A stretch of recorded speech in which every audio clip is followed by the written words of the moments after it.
recording. Okay.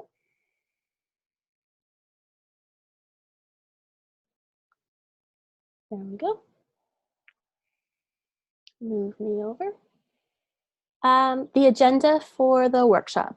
So let me know if we're going too fast, because like I said, I am just conscious of your time and, you know, respecting, I know Tris and Storm, it's kind of late there, right? Yeah, it's 7 o'clock. Yeah, so we're going to try to stay on task, but let me know if it's too fast. You're going to see that the workshop is divided into 4 parts. You're going to have time to kind of step away and work on your map.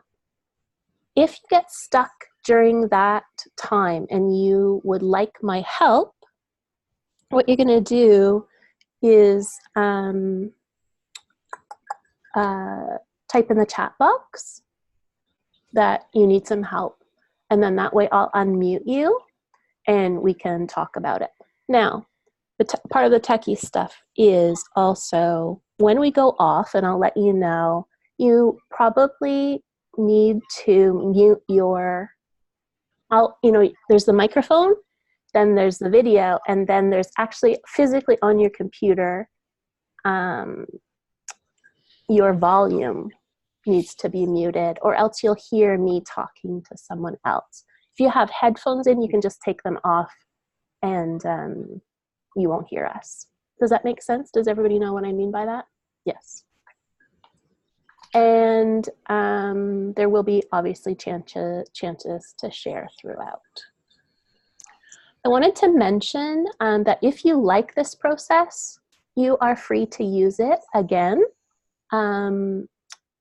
as you work on other projects. You can adapt it. You can use parts of it that you like and leave the parts that you don't like.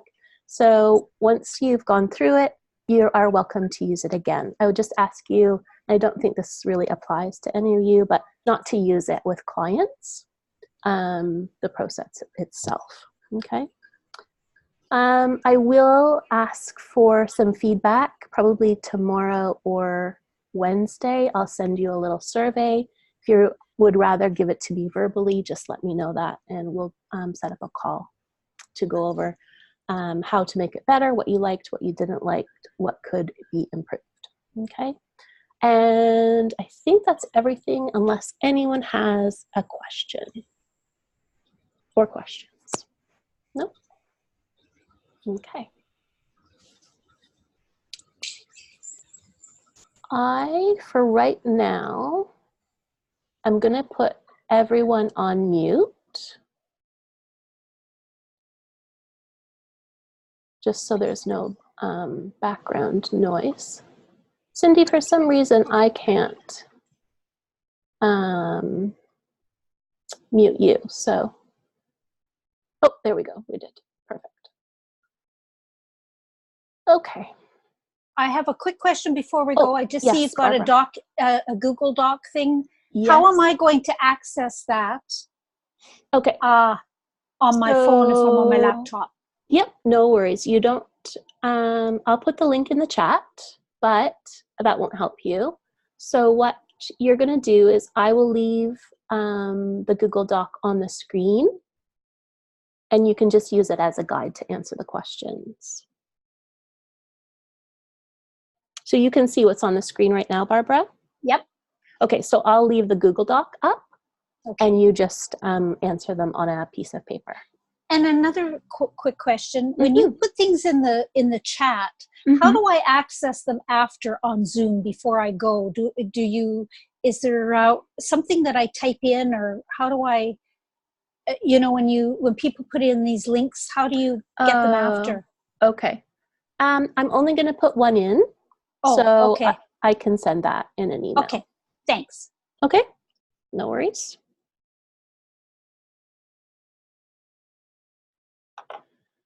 Okay, so the first one, the first activity that we're going to do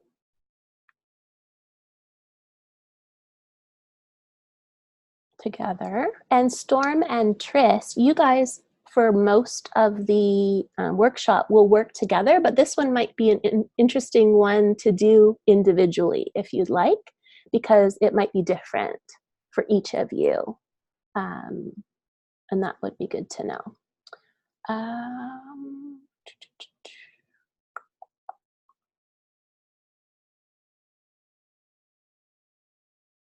do I go back? So that's an interesting thing. So I need to give you the link, right? So that you can do it, but I'll go over this first, and then that way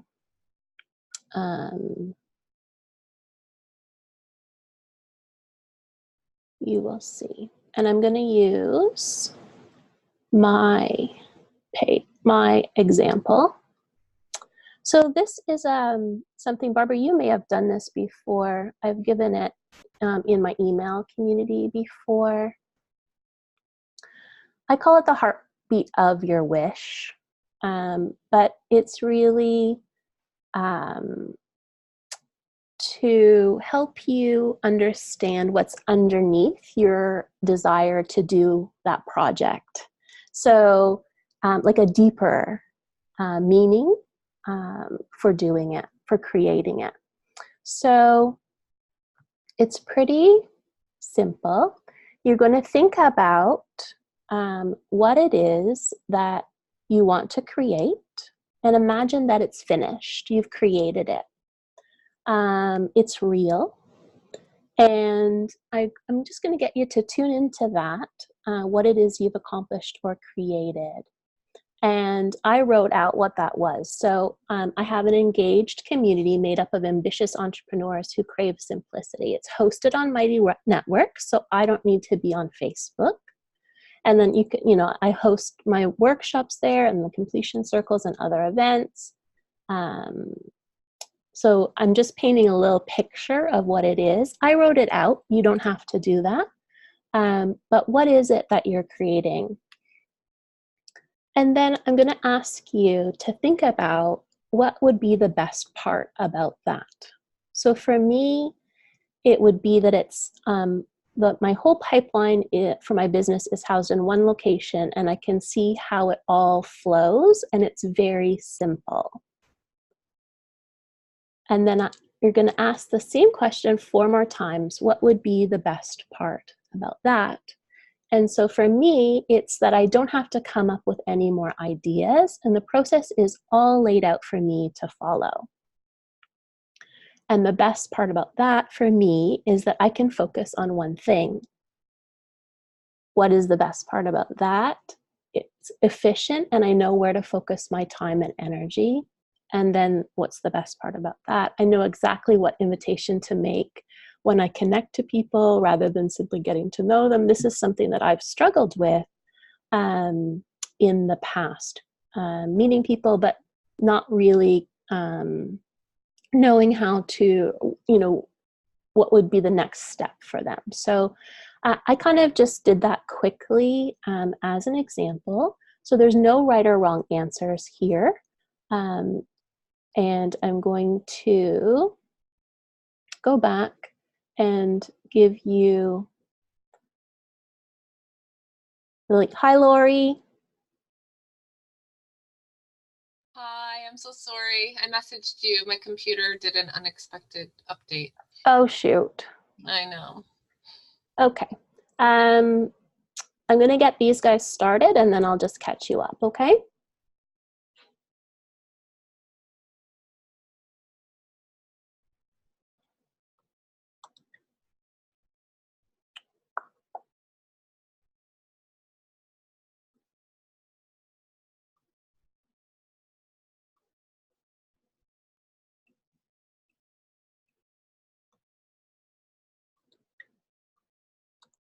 Okay, so Cindy and Storm and Tris, I put the link in the chat, so you can go ahead and let me know if it doesn't come up. You can either print that out or you can make a copy of it and work on it for yourself. And Barbara, I'm going to bring the blank one back up for you so you can see it and work on it. And this shouldn't take a lot of time, so I'm going to say let's try for 10 minutes, and if we need a little bit more time. So at 2:30 my time, do you guys need me to convert that, or are you okay to figure out 10 minutes in your time? That it's just not going to be pretty if I have to convert all of the time. We can set timers for 10 minutes. I was able to bring that document up on my phone, Mary, so I can't work on it, but I can use it as my guidelines. I'm good. Yeah, thank you. Perfect. All right, so I'll just check to make sure everybody is on mute. And hey, Lori. Oh, there we go. We were unmuting you. Okay. So I just went through some housekeeping stuff. The only thing that when you work on your own, you might have to mute the speakers, or else if I'm talking to other people. And the other big thing is I'll give options and suggestions throughout, but you can, do what's right for you.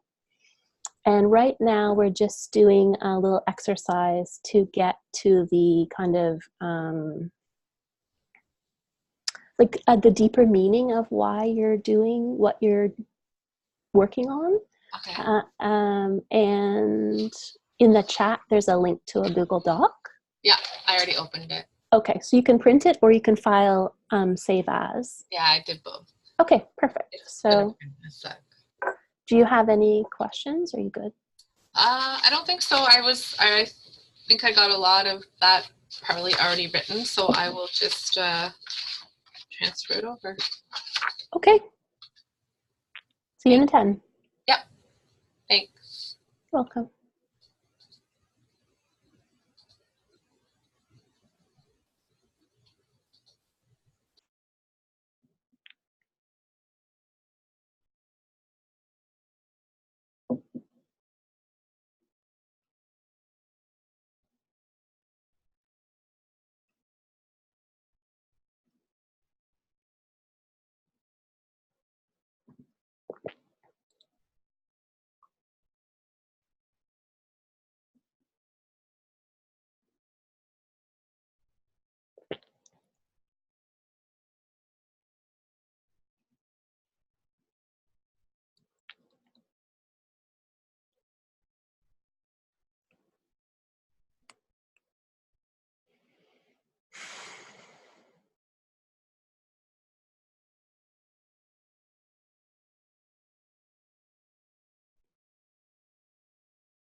How was that for everyone? No, any trouble figuring that out? No, it's good. Good? Okay. Would anyone like to share? This is kind of an optional part of it because it is personal to you. But if you would like to share your final one, you're welcome to do that.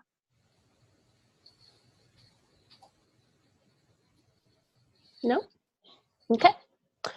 All right. The next, that was the first activity, the first part. We're going to now move into part 2, which is really the bulk of the workshop today. And it's actually, we're going to start to create your action map, which I love to do these with people because really what it is, I find if I, kind of the very core of it is really organizing your thoughts in a way that makes it possible for you to take action on them.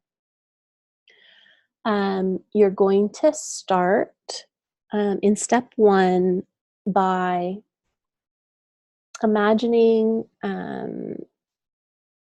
that it's finished, your project is finished.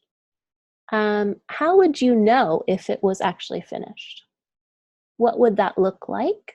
What would you have created? And you can refer back to that pre-workshop playbook. What we're really trying to do here is create that really clear picture in your mind about what it is.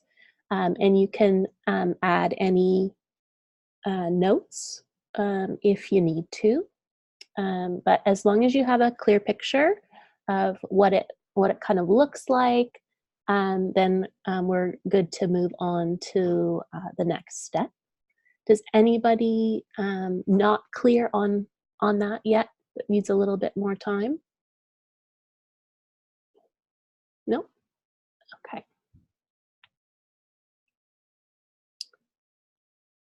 All right. So the first thing we're going to do is we're going to start chunking your project down into big pieces. So imagine like the giant floor puzzles that kids sometimes play with, like the pieces are big. So that's what we're going to start with. So we're going to start at a very high level, and then depending on your project, you can break it down into phases, like if it's an event, it could be pre-event, then the event, then post-event. You can also think about it in stages. This all really depends on how your mind works and how you think about the pieces of your project. So the other way you can break it down is into pieces, like into its parts, or you can look at it from a milestone perspective. And all you're going to do right now is make a note of these kind of categories, like the big pieces of the puzzle. You're just going to write them down on a piece of paper or type them wherever you're typing. So I usually do this by hand, but again, whatever works for you, type it in or write it out. And some options to help get you started. One, you can focus on that end result and maybe work backwards. So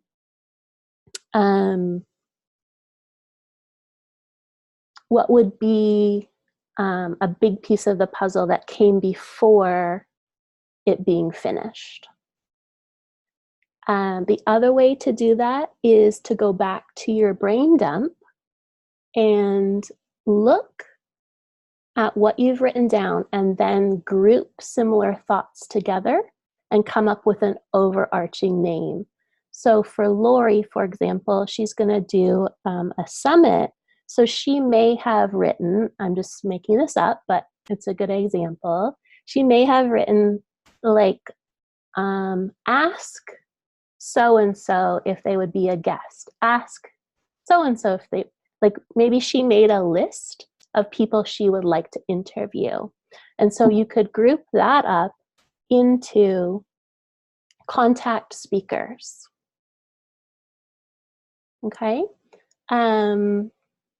For Cindy, you want to do a podcast and a vlog. So if you were going to have guests on yours, that could be a similar category. But if you were going to only talk, if you were going to be the primary speaker on your podcast, then a big category for you would be generate podcast topics.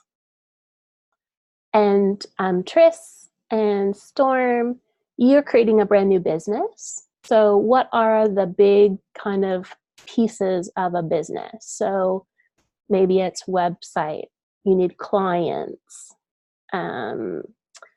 marketing. You could have, those could be yours. And Barbara, I've thought about yours. I don't know if you want to do it by start with months, or how you want to. I'm going to have to stick with I think to build it, I'll stick with the lunar plan. Yep. Because once I get that, I can stick it into it varies, right? So I can take that and stick it in after I kind of get it built. Okay. So I think that's how I'm going to do it. Okay. Perfect. Okay. So this is okay, there's no right way to do this. Like, there's no right answer, but this is the start of your action map. So this is where I would like for you to feel really good about what you're using. And so this is where, if you need my help, let me know. Okay? Does anybody have questions about, yes, Cindy? Oh, I gotta unmute you. I got it. Okay, good. So the process is to try to start with large categories, and then within that category, begin to break it down into steps. Yeah, you don't even have to get that far yet. Don't go that granular. Okay. No. Let's just spend some time thinking through what all is involved in your project at a high level. Okay. Okay. And then the next thing we'll do is to break it down. Okay. Got it. Okay. Time-wise, how much time do you guys think this might take?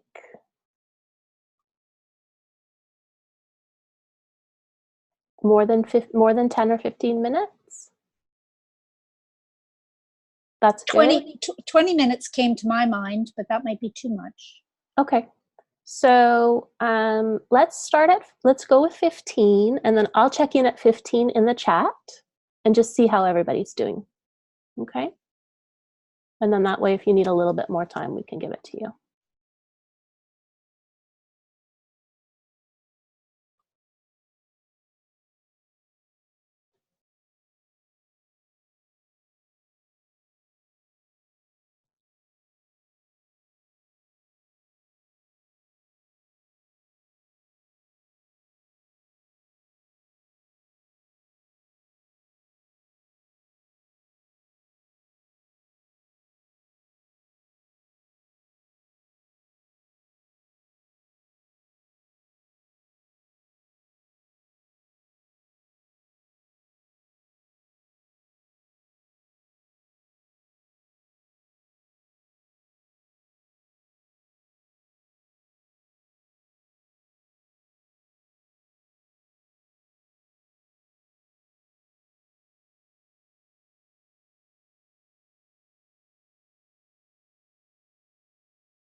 Hey, Barbara.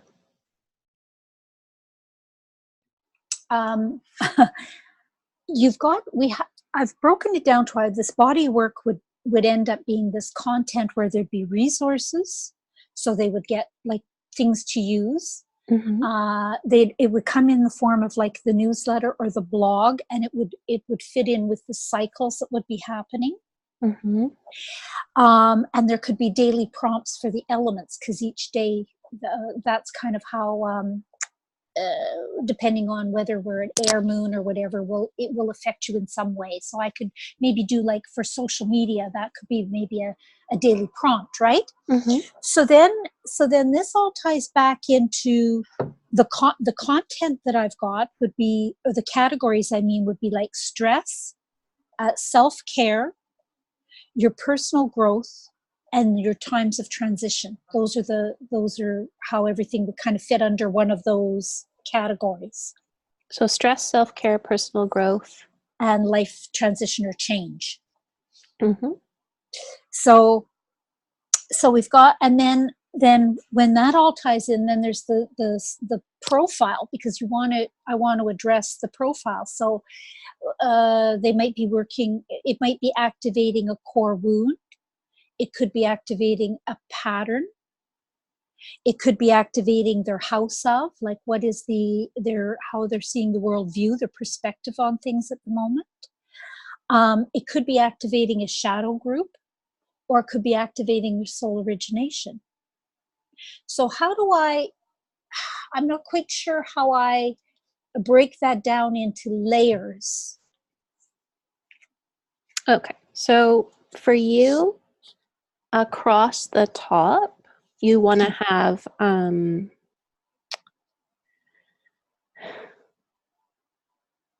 you would, just in terms of organizing it, you would have a category for newsletter/blog. You'd have social media posts. Okay. Facebook posts. Okay. And above that, so really you want to create content and you want to share content. Yeah. And under create content. Okay, I can't see that. I'm not visual, so I need to. You are visual? I can't see what you're writing. Like, in my mind, I can't see it. Okay. So let me just figure out what's the best to do this.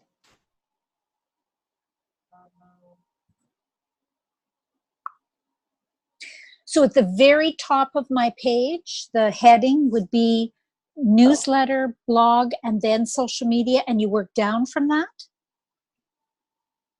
Okay, I'm just getting okay. up here. Sorry. That's okay. So your project is content creation, right?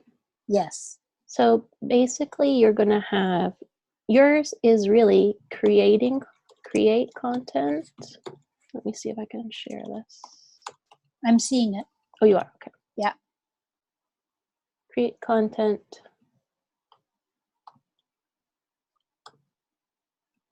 And the timing of the content, right? Because I've got the body of work there, but it's where I plug it in that would be important energetically. Oh, so you call it sharing the content, okay? And then you probably want schedule. Okay. Calendar. Okay, that makes sense. Does that make sense? That makes sense. So under under the sharing of the so the creating of the content,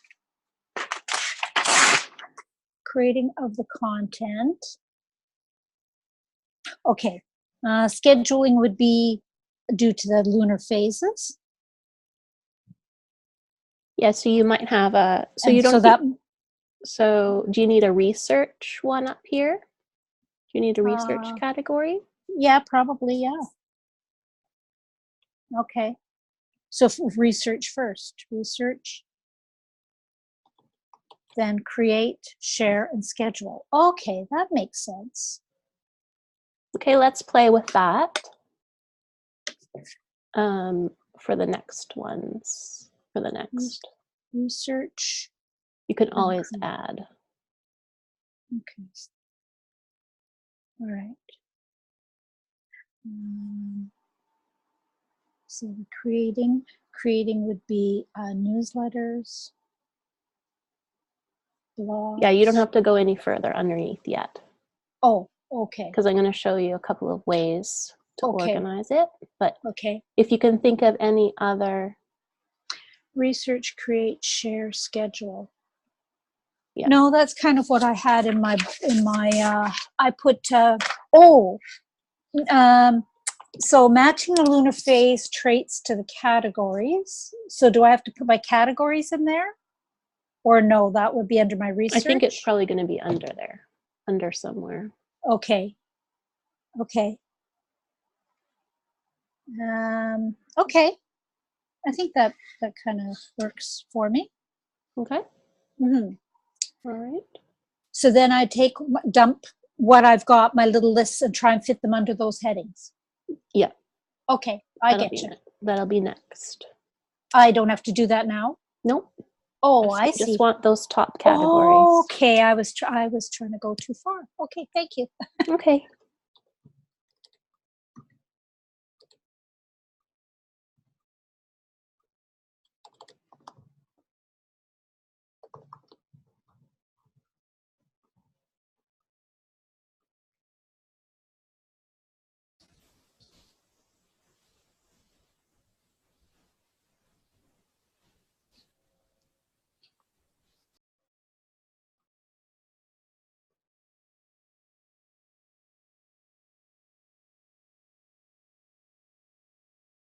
Okay.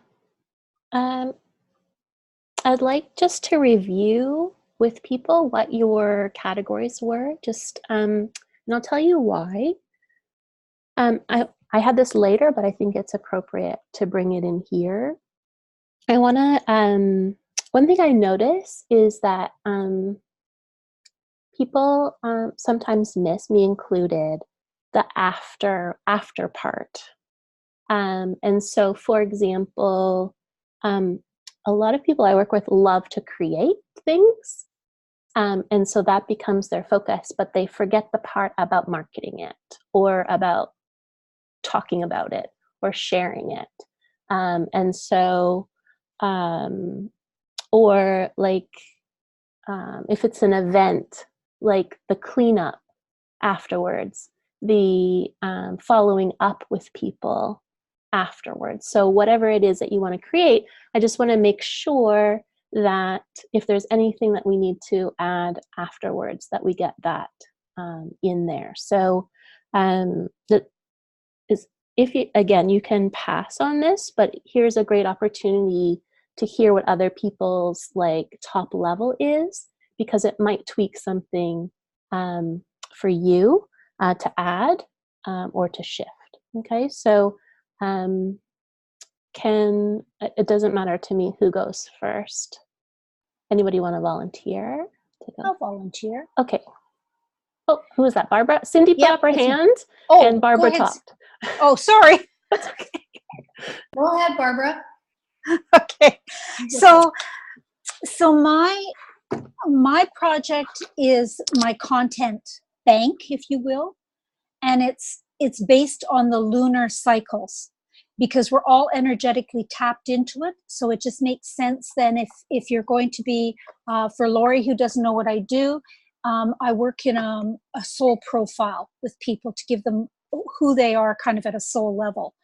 So my category, my overarching theme would be the research. I have to kind of figure out what is coming up and where is it, how is this going to impact people, the creating of the content, the sharing of the content, and then how I'm going to schedule it.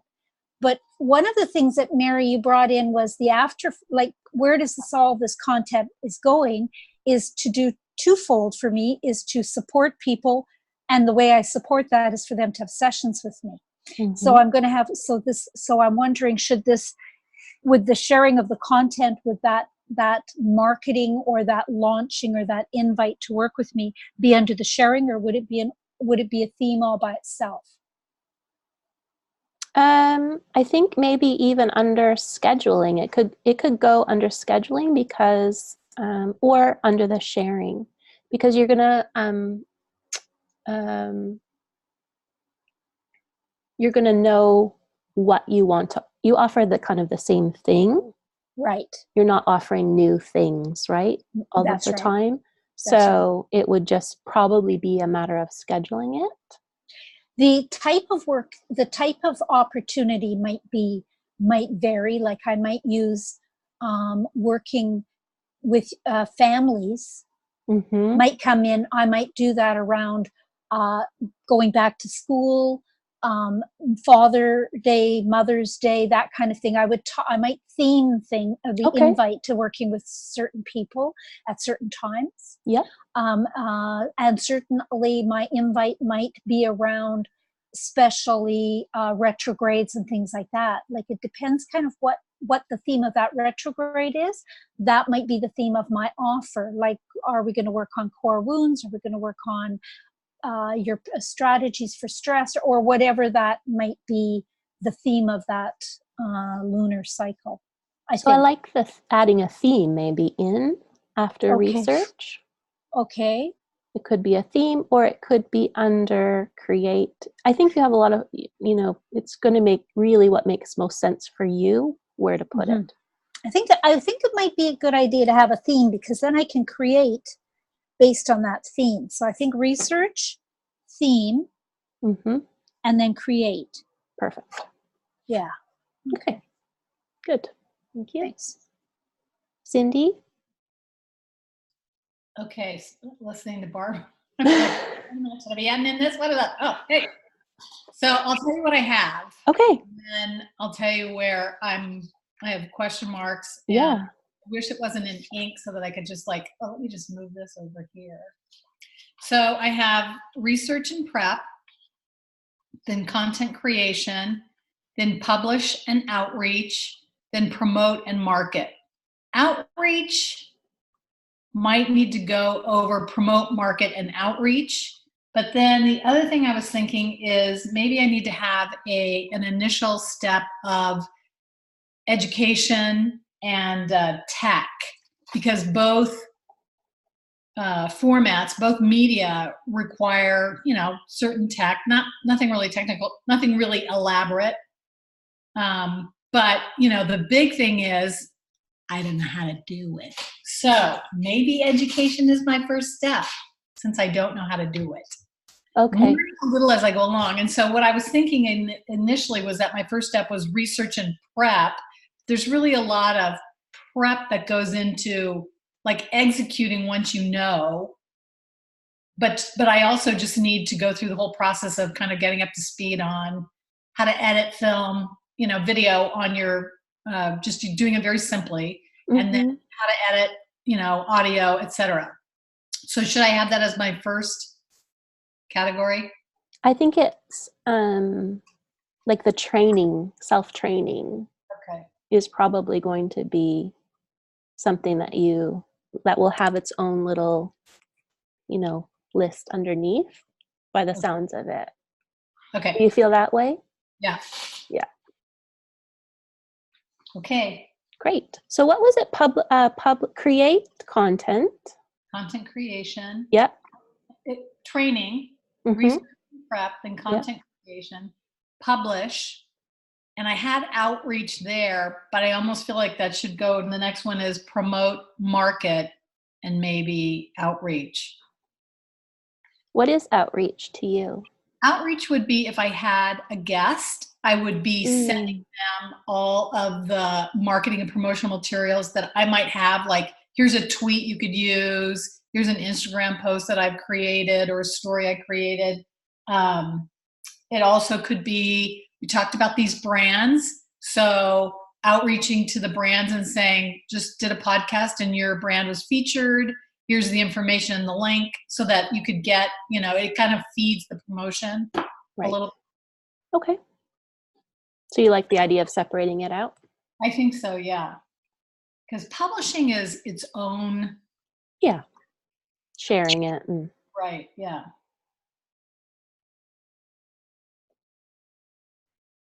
Okay, okay. that's good. Thank you. Lori or Tris? Any, and Storm? Any? I've got a long list. You guys do? Well, you're starting from kind of from scratch, so that's okay. I've got froming categories, unless you want to read it. No, No, okay, I can do the others. Get the website up. Have like a really clear idea of exactly what our offerings are, because it's nearly there but still a bit fuzzy around the edges. Our big offering, it doesn't have a proper name yet, but its working title is the Soul Spa, and I've put that in its own category because it's quite complicated and we need to kind of figure out how to put that across to people in a way that doesn't feel complicated to them, because we want to make life easier, not harder. The client process, just like plan the whole thing from when they land on the website right through to like feedback and keep in touch afterwards, just like every step.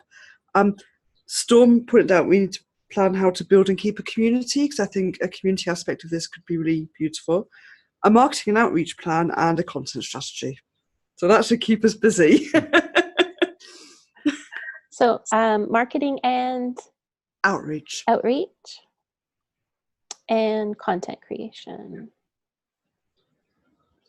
Okay. Any questions? I don't think so. Do you have any No, I don't questions? think I do, no. Okay. Okay. And I'm just looking, I think it's pretty comprehensive. Awesome. Okay. Thank you. And Lori? Okay, so first I had invite speakers, so I guess that would be the outreach. And I've already done that in an unofficial way, just by verbally speaking to them. So I would need to do it, officially and get things rolling. And then I have the pre-marketing, which is getting, everything set up on the site and the sign-ups and adding the interview people, all that stuff, and creating the emails and the campaign, and then actually doing the interviews would be my next category, and then the full-on marketing, which would be of the summit and then the event, and then the follow-ups.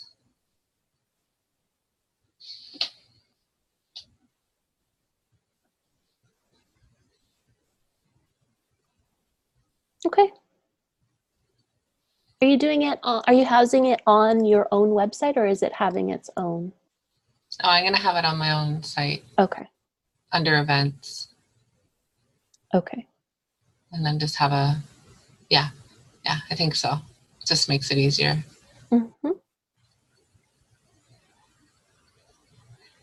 For the first year anyhow. I do it again and we'll see.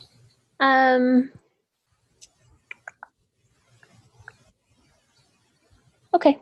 I think that there's a I don't want to say there's a high tech component to it, but I think you've got the website under the setup and the signups. Yeah, all the stuff that really needs to be done isn't anything that myself or my VA hasn't done before. I'm just wondering if you need a whole separate category for it, or if you included the. I just called it pre-marketing, but I guess it could be a separate category within that, or separately altogether. I don't know. Nope. As long as it's in there, you can see if you need to separate it out as you go. Okay. Okay. Yep. Perfect. All right. So good job, everybody. I wasn't sure how that was going to go.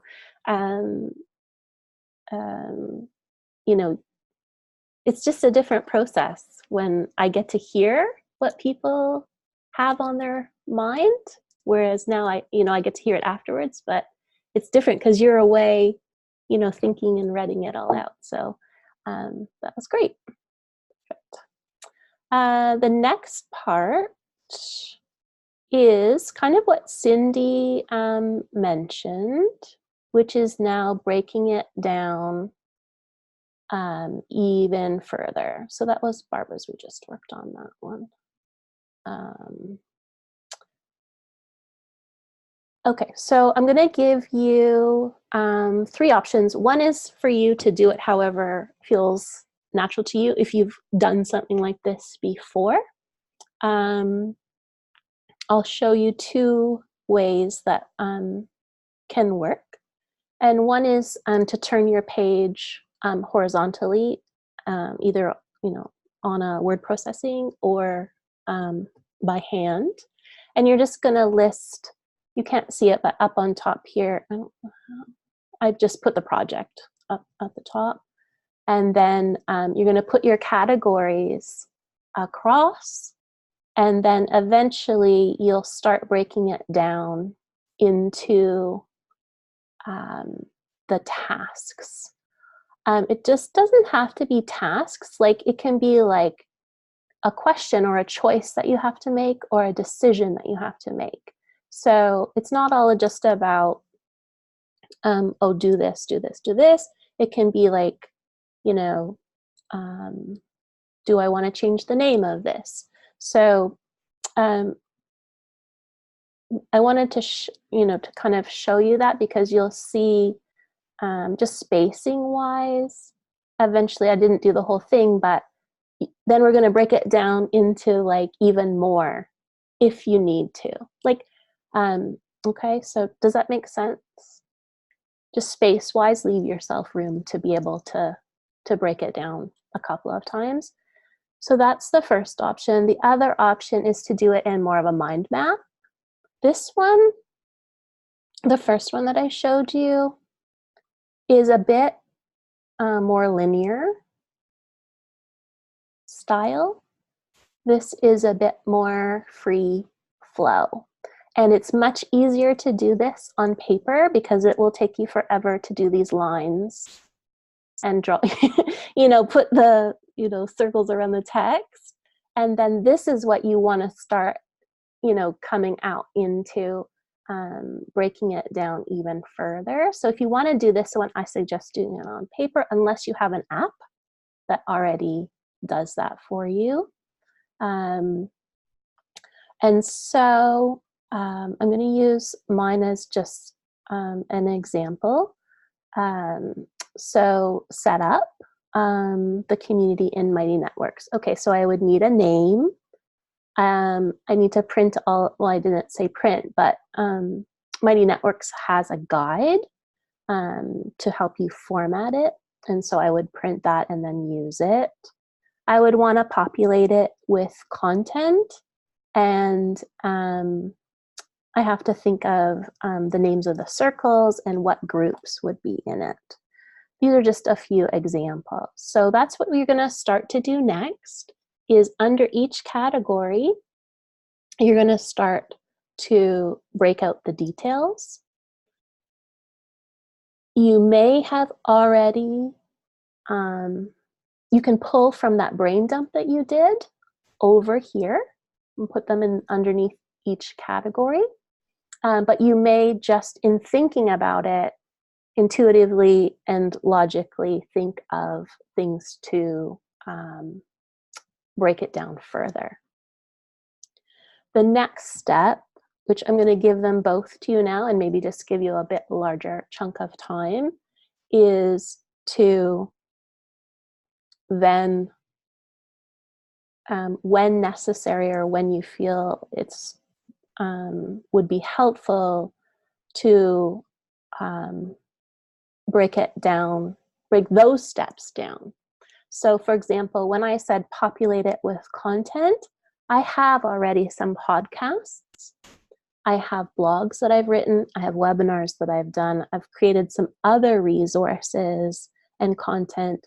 I have my alignment grid document that they could download, and I have my assessment. So I just started, like, you can see, just goes into the finer details. Okay, anybody have questions about that? Same here, it is on the mind map. I just, same things are there, just a different look. Okay. And again, if you get stuck, ask. I'll check in. But does anybody want to ask a question now, or everybody good? Everybody's good? Yep. Okay. So let me just check to see how much time I allotted. What time I want to finish. Okay. So let's start. I'm going to check in 20 minutes to see if anybody needs more time. And I'll check in about 10 minutes just to see if anybody needs help. Okay? All right, so it is, let's go from 3:15. So in 20 minutes, that would be 3:35 for me. And I'll check in at 3:25. Okay, perfect.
Cindy, do you want a bit more time?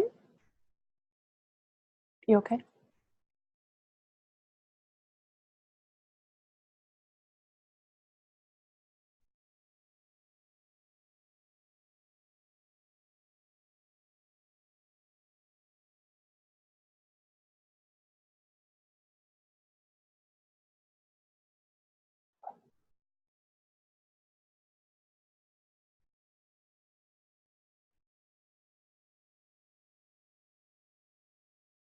Barbara, are you there? I'm here. Are you back? Yes. Okay. I'm back, yeah. I couldn't see you, so I wanted to make sure. All right. What was that like for everybody? Easy? I feel overwhelmed. Okay. But that's what always happens when I look at the big, like take the bigger picture and start getting into the minutia of it. Yes. Yeah. Okay, so I know where we're going to go next. I didn't get to that second level. You did not connect to the second level? Not yet. I mean, I ran out of time. Plus, Okay. I think the best format for me, I tried to do it on a Google Docs horizontal landscape. Yeah. You know what would have been great is I should have started it on a spreadsheet. Okay. Column for each thing, and then I could just. Okay. Yeah. That's a great idea. I'll make a note of that. Like on Excel or Google Sheets or something like that. And then it wouldn't be finicky. Yeah. Got it. Just write as much as you want and then just stretch the box Uh-huh. as wide as you need it.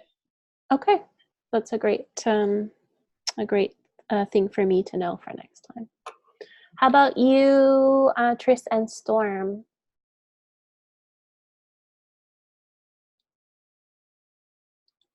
I feel like for every point I wrote down, I probably need to write down like another 10. Because every time I wrote something down, I was like, okay, and then once I've done that, I'll have to like, another 8 things for that. But it was really helpful because I feel less likely to forget something now. Okay. In writing, so. Right. Okay. And Barbara? Yes, but I'm sort of like Lori, and I can see where the spreadsheet would have worked well for me. I did the columns. I started doing columns. I tried to do the bubbles, but that Yes. I'm not quite sure if that will work, but maybe not. But yeah, and I'm with Tris in saying that if for everything that I wrote, then I wanted to write more things so I wouldn't forget, because my brain started getting ahead of me, as what it usually does. So it's about kind of reining it in and doing step by step and sticking with the step ahead that I'm supposed to be on and not get ahead of myself. So it's a learning curve, right? But I really enjoyed it. I think it's really, I was able to break my categories down into some action steps, and I can see where each one of those will lead to more. So I'm good. I'm comfortable with it. But yeah, I agree with everybody that everybody has said everything that I felt. So we're all in one. Okay. Perfect. Yeah. All right. Okay, so I will definitely make a note to let people know that they can do it. So how many of you did it on, just out of curiosity, how many did it on paper and how many did it on, Lori did paper. I did paper. You did paper. Tris? I used a Google Doc. You used a Google Doc. And Cindy? Google Doc. Okay, so so the spreadsheet might be a better option, or not a better option, it could be an option that I can tell people, and that will eliminate some of the finickiness of it. Okay, so I'm gonna skip for 1 second down to address the overwhelmed piece. So there's generally speaking, two reasons people will get overwhelmed when they look at this. And one is one particular task is or feels too big. And then the other one is like, it's just like, oh my God, there's just so much to do. Okay. So here's a couple of suggestions or tips to help you manage that overwhelm. And so if something is too big, you can break it down even further. It doesn't have to be on your map, but you can just like, okay, like say, what would be something that would feel a little bit big that might not seem it on paper? Like yeah, Lori? For me, it's booking all the like the pre-calls and then the interviews, and working with people's time zones and schedules and summer and all that. Yeah. Okay. So that's a great example of, you can even see that she herself broke it down into smaller tasks, like so create a list of people that she would like to contact. I got that. Yeah. What else do you have under there? What I'm gonna do is send them a short video with the vision, the invitation. Because I've already spoke to all of them, so they kind of know it's coming. Right. Already, and I thought it might make the most sense to gather all the information I need from them to create a Jot form so that they can just plug it in and upload their picture and make it really super easy for me to delegate it to someone else. Yep. And then obviously, so I have to create that, and then I have to create the video, and then I have to send it to them. And then, so that's just before I can even like reach them. And then I have to figure out how I'm going to book them, but that's the part I haven't figured out yet. Okay. Is maybe in the Jot form asking them what's the best time of day, what's your time zone, stuff like that, I'm guessing. Yep. Yeah. And then following up with them too. So each one of those really can be broken down into smaller things. If you're stuck, for example, the Jot form, you're gonna create the questions that you want to ask. Yes.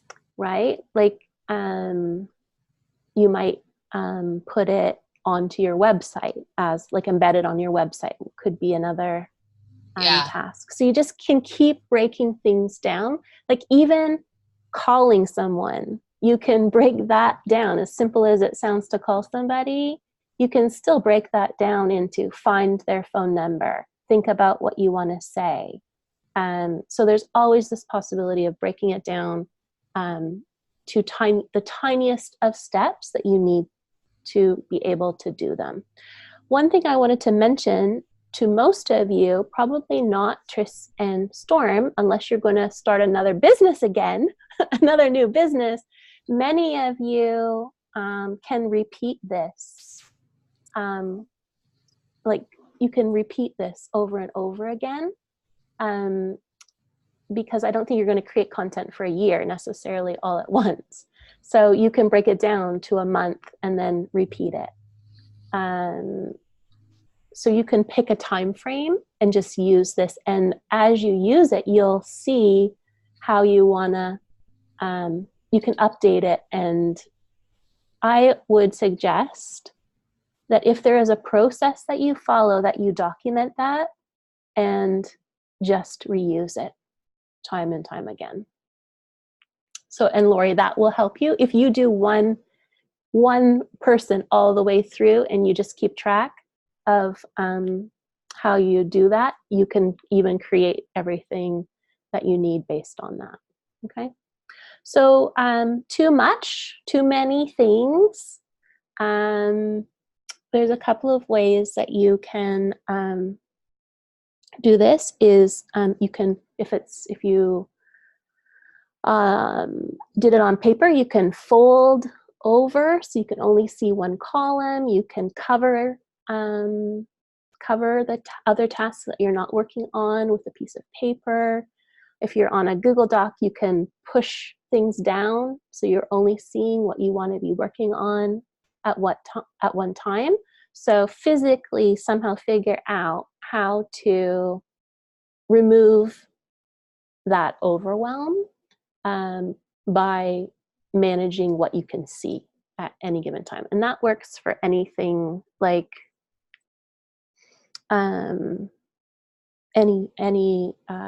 when there's a lot of information, you just want to limit what you can see and try to focus on one thing at a time. And then the other thing that you can do to help with so many tasks is you can actually think about grouping them up again instead of having them all, and this is a bit more maybe a mental thing, but sometimes, you know, when you're thinking, oh, I have to do this, this, and this, it may be helpful just to think about it in terms of the higher level category. Like, I'm working on research right now, as opposed to seeing research and all of the things underneath. You can start to think about it as the highest category or a category up. Okay, so group up instead of breaking it down. I actually started a new page. I just took the category and put it onto a fresh page. Perfect. And started working that way. And then I actually took that part and put it on a new page. I mean, you could have a million, but because I wasn't working on a like if I'd been working in a spreadsheet or something, yeah, I might have been able to do it, but to do it differently. But on paper, I just got a fresh page. Perfect. Now, the other thing that I know Barbara uses Trello, but Trello is, and you, Cindy, so it's kind of a neat tool because each card can be a category, and then you can start layering it underneath. I may eventually do a workshop for people who like to use Trello, because then we can do it right in there. But that's just, you know, not everybody likes Trello. Okay, any other, if you have a tip here, or like Barbara shared, you're welcome to, you've used it in the past, then for sure you're welcome to share it as well. Okay, so we already covered, you know, making sure that you didn't miss anything, you know, afterwards. I want to talk now about the order of things.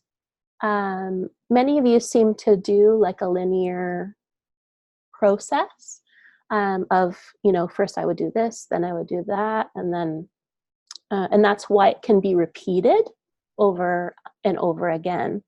But just in case, it is important to know what to do when. You can use a number system or an alphabet system to show you what tasks to do first. So if you need this, you know, you may be able to just look at it and pick out. You could do it intuitively too. But if it helps, you can always, like A would be a high priority.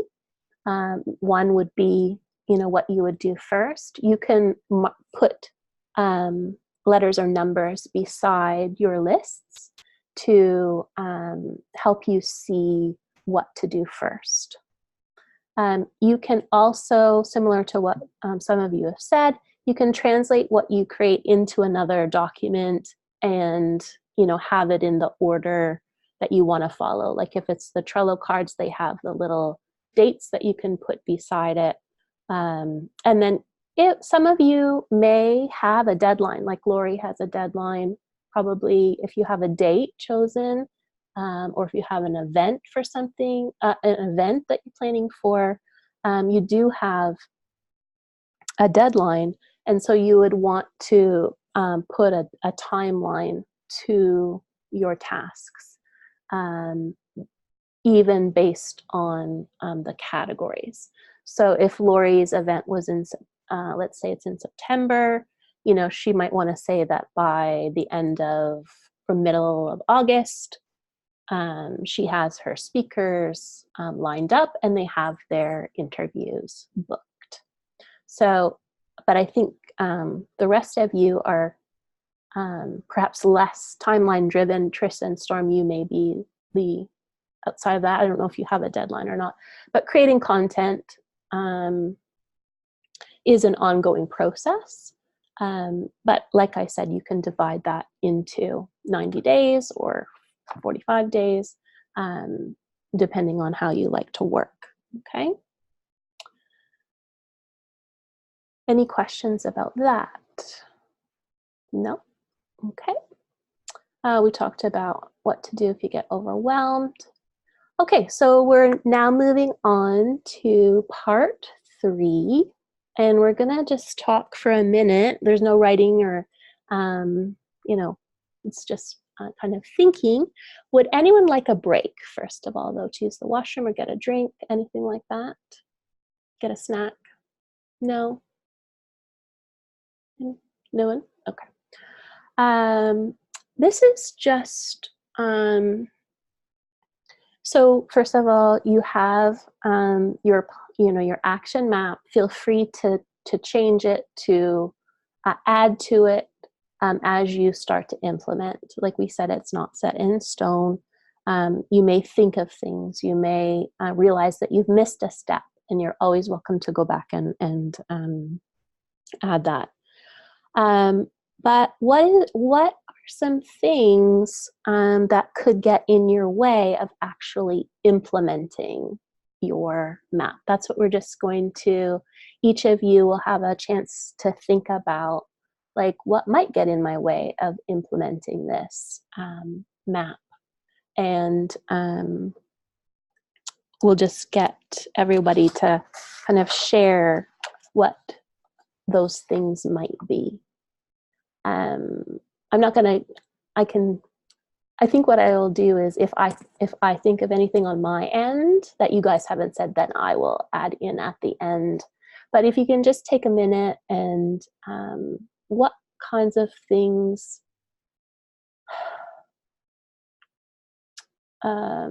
might trip you up, might get in your way of finishing this or going through all of the plans that you've made today.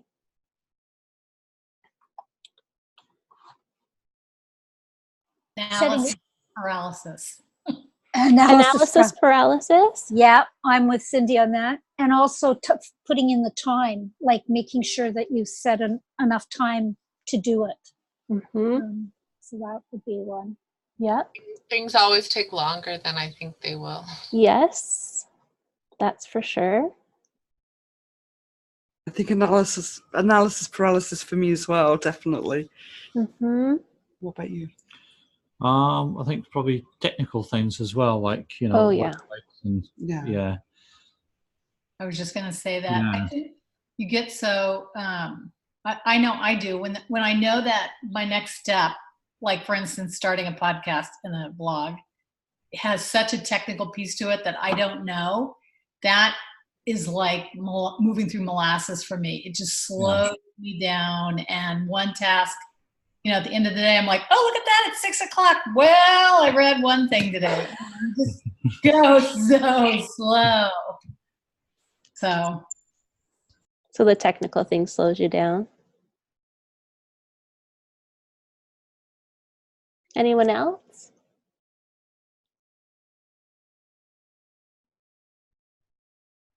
I'm just going to think about it for a second for me, if there was any other. The time for sure, because you still have to do your client work, you still have to make money, so finding the time to work on this. The analysis paralysis for sure, because really taking actions is really about making a series of decisions and choices. So if you get caught up in that cycle, it can definitely slow you down and kind of get in your way. And things taking longer, yes, absolutely. And so this is especially important when you're like budgeting your time, allocating your time. But I think also there can be, like, again, setting up those processes so that you can, and systems so that it becomes, what's the right word? It becomes less about figuring things out and more about actually doing them, that will help you as well. For me, I get, like, for me, part of the reason that I like this process itself is sometimes I get into it without thinking things through, and then I'm like, oh, I should have done this first. I can get ahead of myself if I don't stop and think things through. What about kind of doing it in isolation and not having anyone to check in with? And do you find that you can keep yourself kind of going, or do you find it beneficial? I need an accountability partner. And actually, before, when everybody was talking, I thought, oh, wouldn't it be nice if we continued on as a group to sort of, I don't know whether we check in or something, just to say, how's everybody going? And because we've worked through this as a group, we might have tips or things that we could share that would be beneficial for each other. Just a thought. I don't know how everybody else feels about that. So Barbara is right on. That's a great point. And if this was an experiment for me to see if I liked this process, and so I haven't made any decisions about it, but the next step actually for me after this workshop would be something called a completion circle. So Barbara is reading my mind. Which is always scary. Where people who did the action map, who did want that community and that accountability and just the guidance of setting out their calendar, that would be the whole idea through a completion circle. I wanted to try this out first and make sure I like it and that you guys find it valuable. I'll probably do a couple more just to test it out. But that would be something that would be available for people afterwards, because, it's all well and good to have the plan in place, but we all know that we can get distracted and sometimes it's nice just to be doing it together and have that sense of community. So, Barbara, thank you for confirming or reaffirming my thoughts on what might come next after this if I decided to do them as workshops. Okay.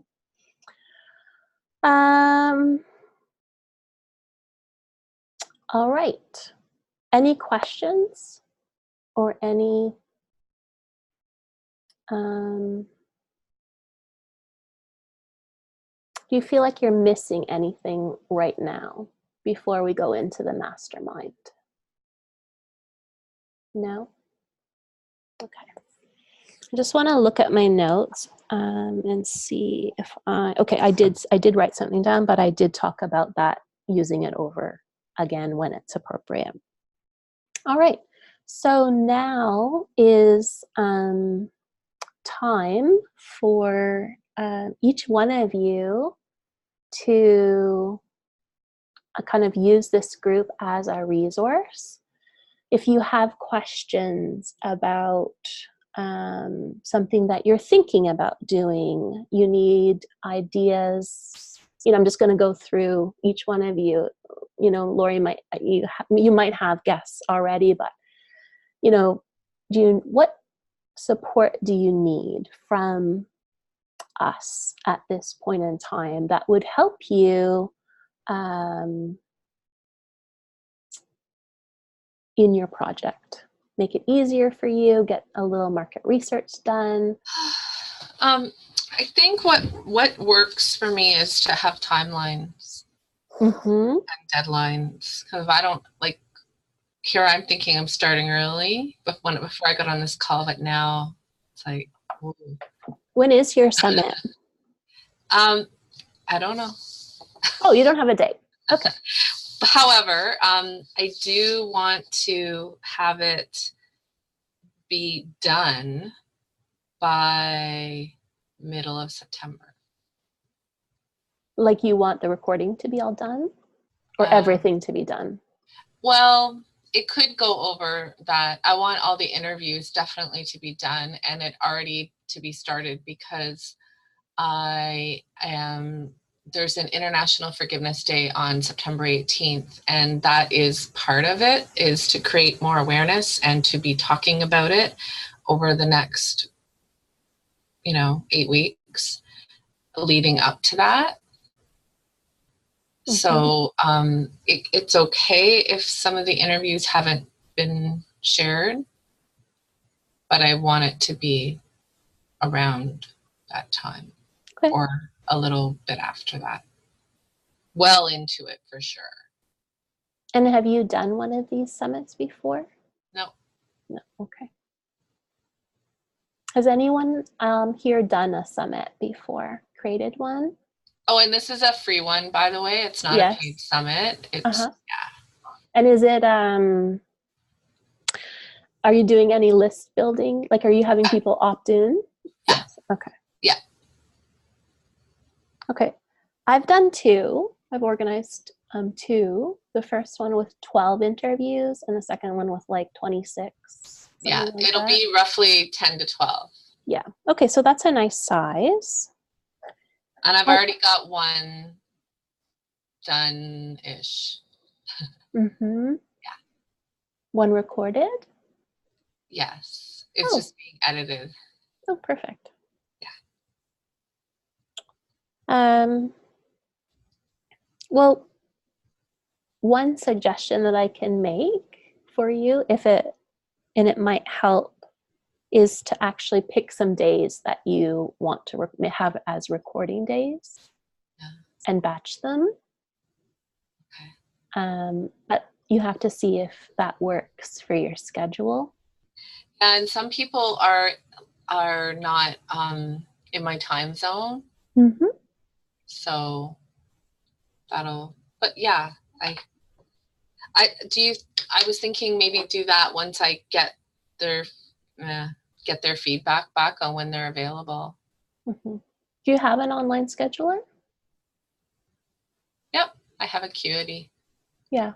So then you have a little bit more control. You can put in the dates that you that want to come up to record on, and as long as the international ones, you just have to make sure that you're in there.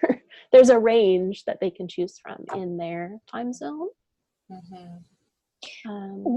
One suggestion that popped into my mind is if you're going to batch your interviews, you don't want to be, if you do have to do some different time zones that you're going to be getting up at 3 a.m. to do your interviews, you don't want to be doing then interviews at 9 o'clock that same night. So kind of pick days so that you're doing international ones at between 3 and 6 in-the-morning, so that, and no client, maybe you can have a nap at 8 o'clock in the morning or something like that. Like make it easy for yourself so that you're not, that you're feeling fresh when you do those interviews, and that you're not doing them all back to back so that you get really drained. Maybe I'll batch the people that are in around my time zone, and then the other ones I'll just, because most people are in my time zone, but there are a few outside, so yeah, I'll those ones I'll just do when, because I don't want to do any. I'm pretty sure like the one in South Africa, it's late at my time, and it's afternoon for me, it's morning for me and afternoon for them, so it's not that bad. Good. But yes, thank you, that makes total sense, Barbara. I appreciate that. And you can do just batch the same in the time zone. You can do, we did ours in 3 months. People put it together in 3 months, but it is a lot of, but you already know the people, so it's really about inviting them. So I'm trying to keep it simple as much as I can. Yeah, it's really about, of course it's about building a list, but more importantly, it's about creating awareness and leading it up and commemorating, you know, the work of Radical Forgiveness and Colin Tipping, who just passed, and just creating more awareness around the power of it. So a lot of it is the awareness, the big goal of it. Right. I did not know Colin Tipping just passed. He did, yeah, June 28th. Wow. Passed, yeah. I loved his book. And I'm very fortunate I think I may have got his last interview. Oh, wow. Yeah. Yeah. So that was really before he passed, I already had this idea, and I even had the idea of International Forgiveness Day, but then another coach in France had already thought of it. It was like, awesome. So there's going to be forgiveness ceremonies across the world being done on the same day. So it's going to be like mass healing. So it's going to be awesome. Wow. So it all kind of, it's not just my stuff, it's others. You know, there's so many people across the world that are leading up to this and doing this at this time. Mm-hmm. So I just want to keep it simple with sharing short, 10-minute interviews, and just creating the awareness. That's my big goal. And then I'm going to be doing my own ceremony as well and sharing that of course. Very nice. Yeah, the other timeline that you're going to want to think about is people signing up before. Yeah, so I guess before I can do that, it's like trying to think of what comes first. Mm-hmm. So before people sign up, they're going to want to know who's in it. Yeah. And well, you can show or some of them, I guess. Yeah, some of them, exactly. Yeah. And you can always say more are being added. Right. And then I guess it's, yeah, just really it's creating the timelines is what I think will help me, because I think if I don't do that, I will end up running short, because I'm also going on vacation the first week of September. Oh, not that I can't work a little bit from there, but. And your VA maybe can help. Oh my gosh, she's definitely in this picture. Yeah, for sure. Okay.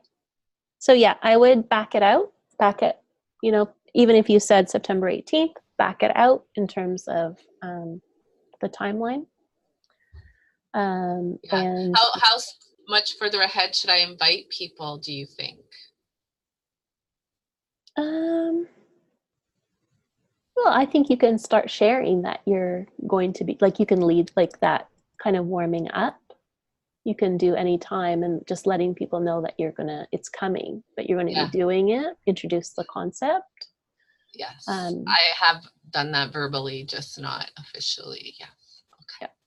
To your Facebook, if you have an email list, just to prime people. Mm-hmm. You can start doing that anytime. Mm-hmm. As far as sharing the interviews, is there any recommended time, or like a couple of weeks, or that's can I get them, or yeah, like if you're gonna say, like, some people do it over the 10 days, so one a day. And then so it's a window. But you can also, I'm doing this right now, and I'm just gonna, when they're all ready, I'm just gonna put it up. They're gonna be all on the same page. It's available. Listen at your leisure. So, but if it's an email, if you have it, I'm not doing it as an opt-in, I don't think. So if you're doing it an opt-in, you want to know that they'll be receiving one per day over 10 days.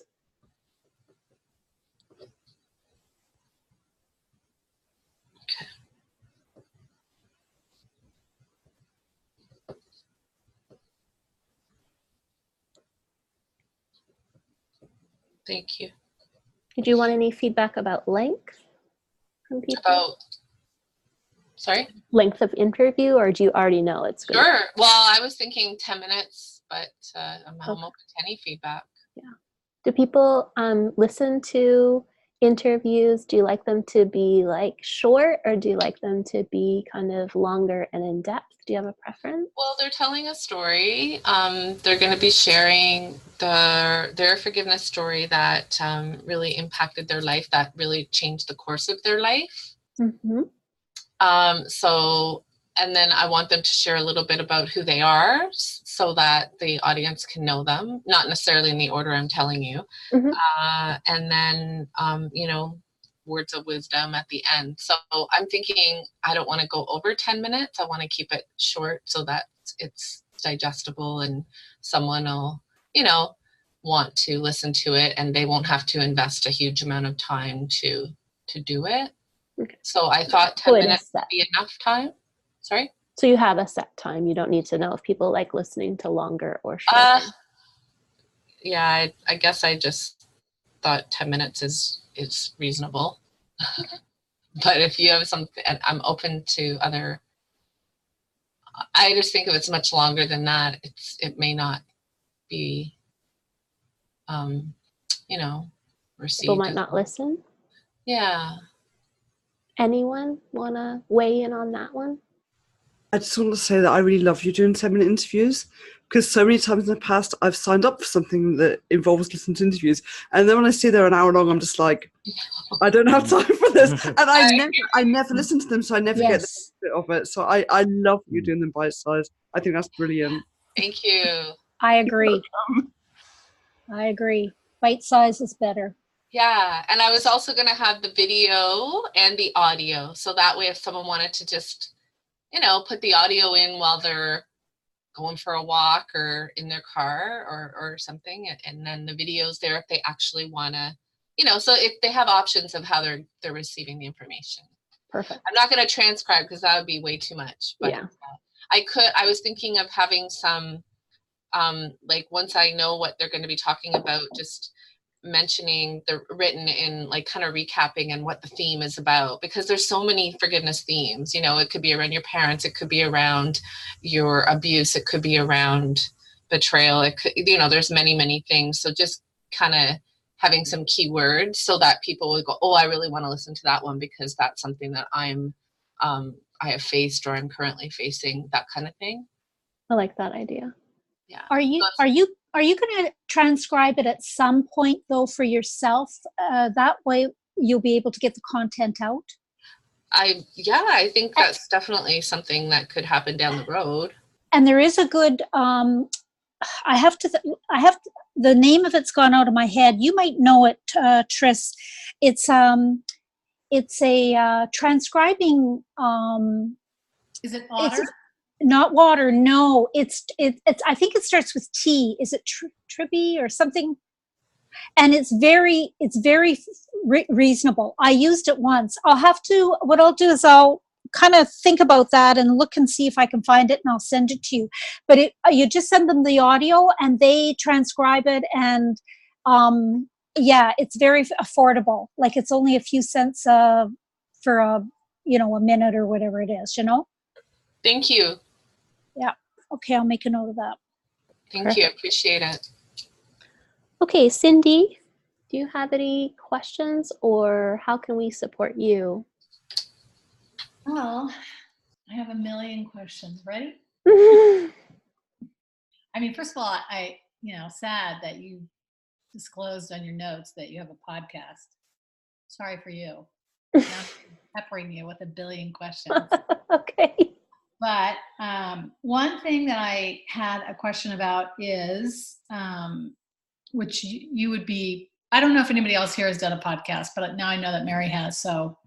But signing up for all the podcast hosting sites, and now they're all flying out of my head, besides iTunes, Libsyn.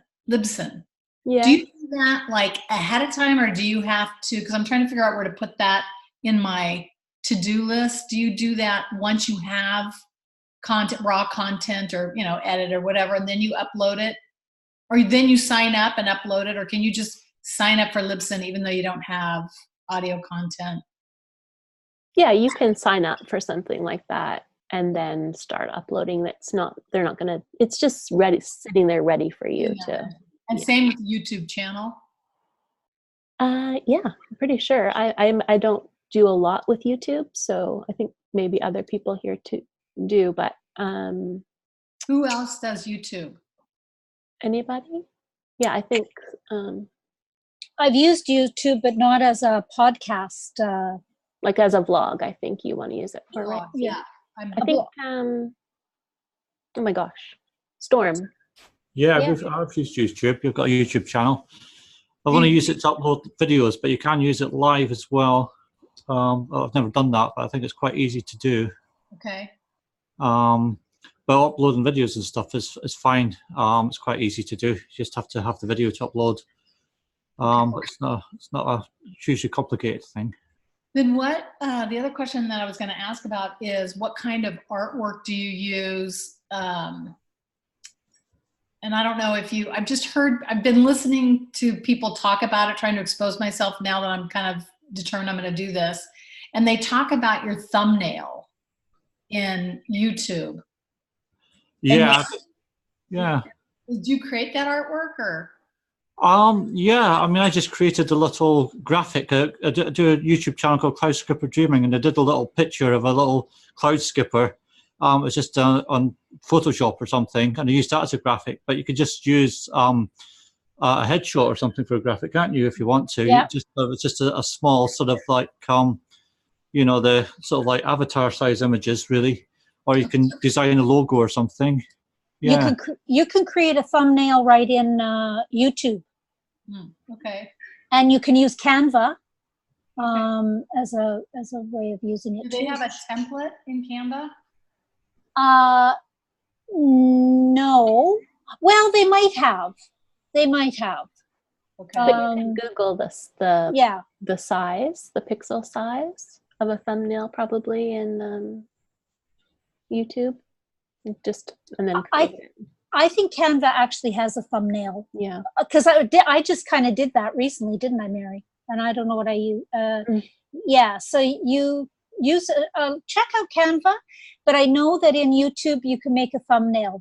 And also if you use Loom or any of those, Loom, I made a thumbnail out of that for recording. So there's a few different options you have. Okay. And then, my other question is sort of big. I'm going to do this, but even my blog is so new that I'm creating what it is, what my niche is as I go. So as I create, it begins to kind of formulate itself a little bit more. And, I basically started with thinking about how I like to travel. And before I started it, and I realized I was spending a ton of time on travel blogs, but they were all pretty much, millennials or Gen Z, backpacking, nomadic, thong-wearing bathing suit on a beach. And I'm thinking, but what about me? I don't travel like that. I'm not like a legit traveler. And so that's like my whole persona is, I'm taking my my blow dryer, and I'm checking my suitcase. Those are my two. That's it.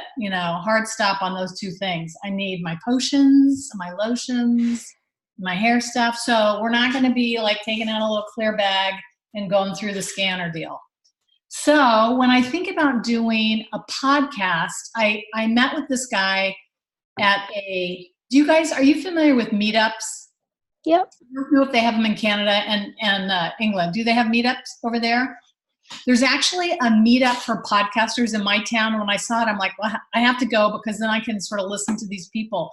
But the guy who runs it is evidently, and when I had first started doing research about podcasting, people recommended, go watch Ray Ortega's videos and how-to tutorials. So I don't know if you ever heard of him, but he is the one. He moved to my city, and he runs this podcasting thing. And so I got a chance to just sort of chat with him one-on-one, and he said, you need to come up with some kind of a catchphrase for the type of travel you do. I'm like, well, it's like easy travel. it's like low stress. He goes, yeah, but you got to come up with something. Like when people say glamping now, you know exactly what that means. And so that's what I'm trying to, not so much that I need to use it in marketing, but I think once I nail it, it will give me topics. It will give me, guests, point me in the directions of the kind of guests that I can start doing. And I really only I need more brainstorming around all of that. So, it's great for me to create this big project plan, but there's this gaping hole. It's like how to write a novel. So you learn how to write a novel, and it's like, what's it going to be about? Oh yeah, well there's that. And we got to figure that out. So I mean, anything that comes to your mind. I mean, I had done some brainstorming and I came up with comfy travel, and but I think the philosophy can be you can take it if you do adventure travel, if you do like rigorous trips, you can still have that approach. It doesn't mean that you have to have a luxury hotel, and you could do it luxury, you could do it budget, you could do it backpacking, you could do it it's just sort of a what's going to make it easier for me kind of approach to travel. So I don't know if you have any ideas of what a podcast could cover, but throw them out to me if you do.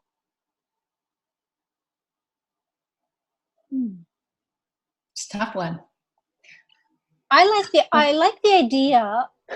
So here's the thing. When we travel, my husband traveled the world for his career. So he was always getting on a plane. He was always traveling. What made him absolutely gnash his teeth is whenever we went away as a family, because business travel for him was very much different than herding cats trying to get the family through the lineups. And having for me, he would only take a small suitcase. And then when we went to Australia for 3.5 weeks, we were only allowed to take a small suitcase each. And that just made me crazy.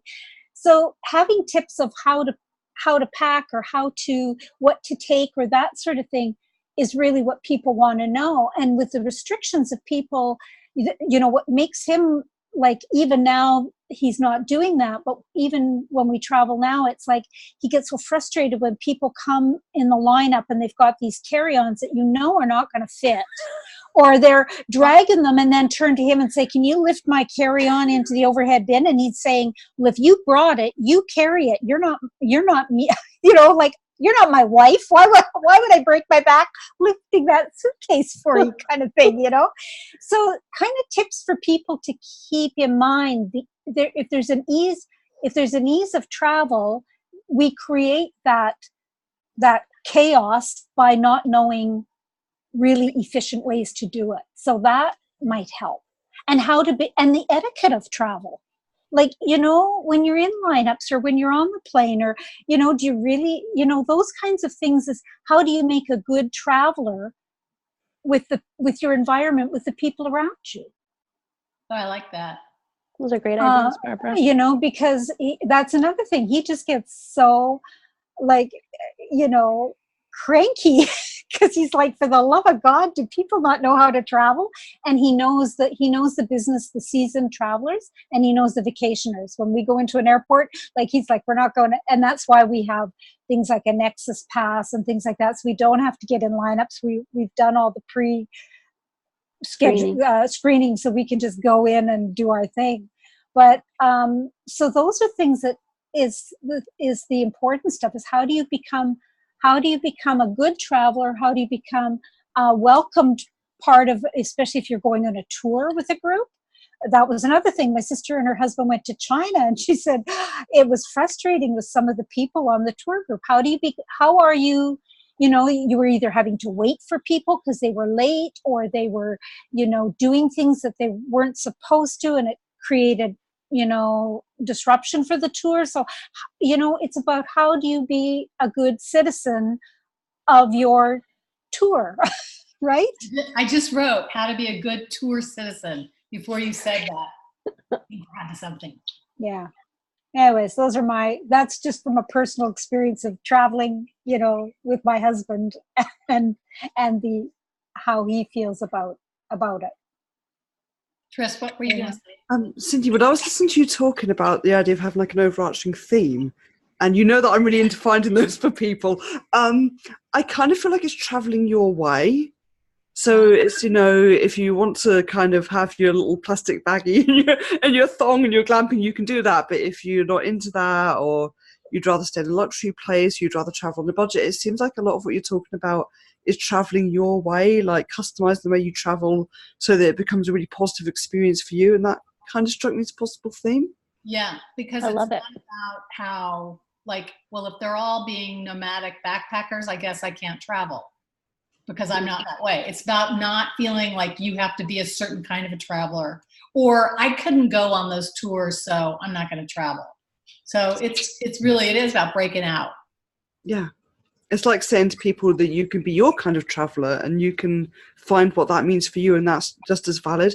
And then you can give them tips to do that. You can offer tips for like different types of people, like how to travel if you've got, I don't know, like food allergies, or you get stressed easily, or you hate crowds, or, you know, whatever it might be. You could offer tips on all kinds of different themes for the quirky travelers, the ones who don't fit the molds. Oh, the I like quirky that. traveler. That's a The great quirky one. Traveler. The traveler. Love Yes, it. I like that too. The quirky traveler is everyone. Oh, yes. And do you know the different styles of people? Like, have you got some ideas of what kind of traveling people like to do? Have you got a little bit of an idea? Yeah, So- I mean, and I was just writing, a lot of what you guys have talked about is either content I already have on my site or content that I've scheduled to write. So I'm thinking to myself, so I can really package it up in a way. And I wish so much that I didn't. I think everybody I've ever heard of that started a blog is like, oh, why did I name it that? Because traveling later is, people always think it's you know, and people will tell me, well, write stuff about how older people like to travel. I'm like, I have no idea how older people like to travel. What the hell? Don't say that. I just was traveling. I have no idea. Go ask your grandfather. I don't know. So, you know. I love it. I'm thinking about to do, and now I wish I didn't say traveling later. I wish I had said traveling your way. Where were you, Trish, when I was picking? And I'm not going to rebrand now, so I'm just going to, you know, but I could. You might be able to respin this. You might be able to respin this, I think, into maybe if they haven't traveled yet because they didn't have the confidence, they're traveling later. Yeah, that's a good Oh, God, you're brilliant. You're so flippin' brilliant. I just love you to bits. Oh, I love you too. I know. So Cindy, if you have, you know, just to bring it back to what that person was talking about, when you can narrow it into that, you know, someone who hasn't traveled yet, and you speak to that person, although it might be like, you will be able to generate the content ideas based on that. Right.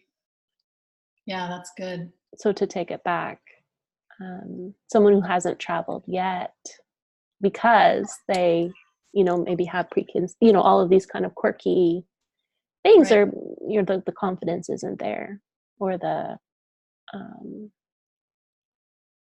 you know, why haven't people traveled yet?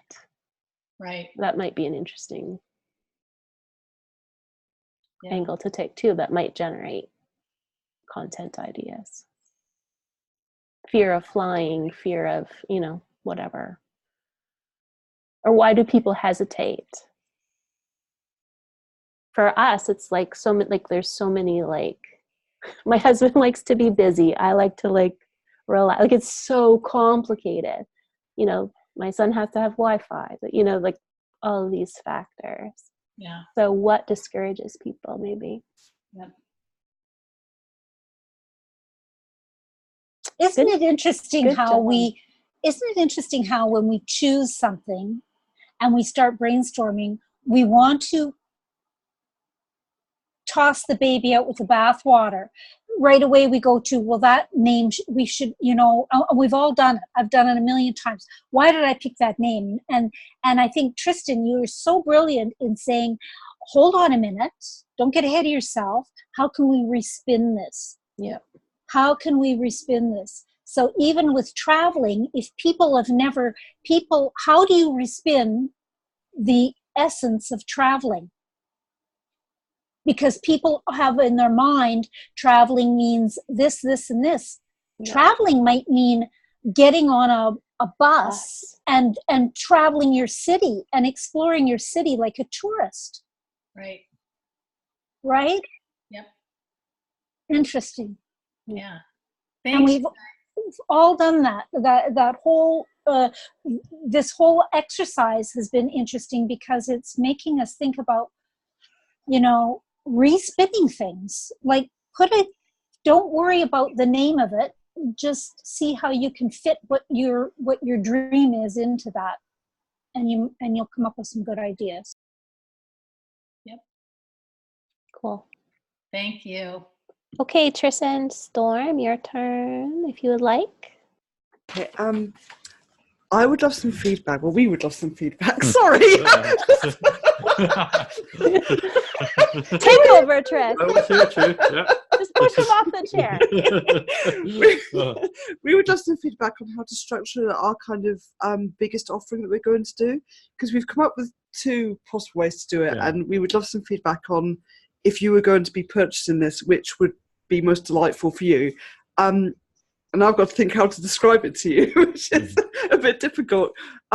Basically, what we want to do is work with people over the course of maybe like 4 sessions on like creating a space for them to really hear their own wisdom and really kind of like see themselves differently and love themselves. And the way we've envisioned doing it is that I will work with them on writing a kind of almost like a love letter to their soul that helps them see themselves in a totally different light. And I could also do some card reading with them and work on kind of like care and feeding of their spirit almost. And Storm is really wonderful at EFT and also guided meditation. So he's going to create like kind of a unique meditation that's just for them, like totally personalized. And the question we've kind of been asking is, would this be easier to say to people, okay, we're going to do this over a month and we're going to do like 4 weekly sessions, like, week 1 you see me, and then week 2 and 3 you see Storm, and then week 4 you see me again?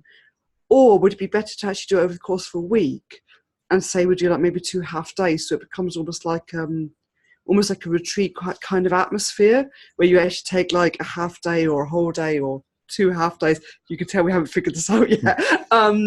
And say, we're going to set aside this time that's just for you, switch off the phone, hang up the do not disturb sign, and just kind of like if someone on a weekend retreat, it would be kind of like an intensive, like you maybe have a session and then go away and have a break and come back maybe an hour later and have another session. So I guess we would just love some feedback on which of those sounds like it would be not only more fun, but also like easier to fit into your schedule as well, because people are really busy. What would be more work for you? Because I think different people would like different things. And what came to me was that maybe you might want to think about offering options. We were thinking of doing that, weren't we? Yeah, I like the option idea. Yeah, I think maybe that would be the best. Yeah. Because I think it'd be an equal amount of work either way, to be honest. I think so, yeah. Like, I think we could do either and it would feel really nice. Well, I don't think either would be horrible. It might be more work if you are doing it separately, because you have to book all those different sessions. And however, if you're doing it all in one shot, maybe there would be more prep work done in the beginning. Yeah. But I would, there's benefits to both. So maybe just, because if you're doing like a customized meditation, you would have to know the person before you can provide that to them. That would be probably a deliverable after the session. If you were doing it all in one day, I'm speculating anyhow, unless you did that at the end and you were really quick to be able to just channel one out after getting to know the person.